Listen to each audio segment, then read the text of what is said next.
Hey, good morning, Ethos. So excited to be with you again today. You might remember on day one of this week of prayer and fasting, we started to look at a story in Acts chapter 27 of the Apostle Paul as he was stuck on a boat that was caught in a storm at sea on his way to Rome. In verses 14 through 19 of Acts 27, the author tells us about all the activity that's going on this boat as they try to just hold themselves together in the middle of a storm. They're running ropes under the boat. They're tying the lifeboat to the boat. They're doing all of these things. And over the last 3 days, we have taken a look at this phrase, batten down the hatches.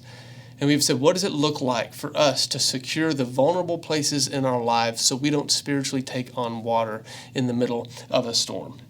You may remember that there was another phrase that God put on my heart back in August and September, and it was the phrase, gird up your loins. Now, I had to do a little bit more homework on this one to try to figure out what in the world this phrase, gird up your loins, means. But once I started the search, I was shocked to find how many verses that I've read so many times had this little phrase hidden there in the original language.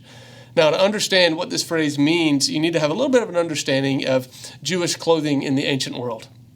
The most common form of clothing was what they called their tunic, what we would probably call a robe, and they were worn by men or women.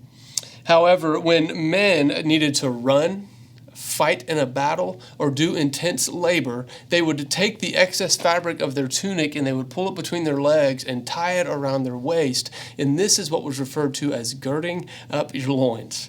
It was basically the ancient equivalent of what we would say, hey, roll up your sleeves. You're about to get your hands dirty. Now, by the time the New Testament comes around, this phrase had begun to be used as a metaphor of sorts. And we find it used in the New Testament that we read in lots of different places, particularly in 3 different verses that the Lord highlighted for me as I kept asking him what this phrase meant for our church. The first verse that we'll look at today is 1 Peter chapter 1, verse 13. Now, our English translation reads this way. It says, therefore, with minds that are alert and fully sober. But you can guess what the original language said. It actually said, therefore, gird up the loins of your mind. In other words, Peter was saying, prepare your minds for action.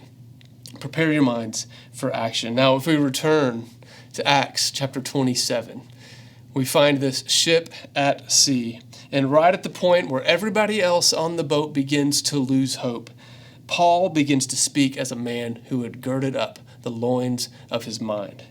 We learn that while everybody else was losing their minds and becoming shaken by the storm, Paul was finding his wits by seeking God and listening to him. And so I encourage you today, go to your prayer guide, read the scriptures and read it and reflect on the questions and allow the Lord to begin preparing us to be a people who have girded up the loins of our minds.